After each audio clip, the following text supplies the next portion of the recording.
વિગતો મળી રહી છે કે જ્યાં કરજણ ડેમમાં નવા નીરની આવક થઈ છે। ડેડિયાપાડા અને સાગબારામાં 6 ઇંચ વરસાદ પડતા ડેમના દરવાજા ખોલાયા।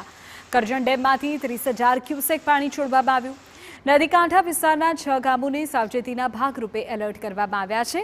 પદામ, તોરણા, બચરવાડા, હજરપુરા, ધાનપોર સહિતના ગામોને એલર્ટ કરાયા છે।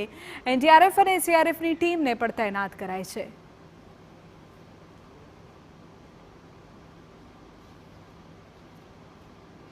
જિલ્લામાં વહેલી સવારથી વરસાદ વરસી રહ્યો હતો। જો કે હાલ વરસાદે વિરામ લીધો છે, પરંતુ જે ઉપરવાસ નો જે વિસ્તાર છે ડેડિયાપાડા અને સાગબારામાં વરસાદ વરસી રહેવાના કારણે કરજણ ડેમમાં પાણીની આવક થતાની સાથે કરજણ ડેમ વિભાગ દ્વારા અત્યારે 30,000 ક્યુસેક પાણી છોડવામાં આવ્યું છે।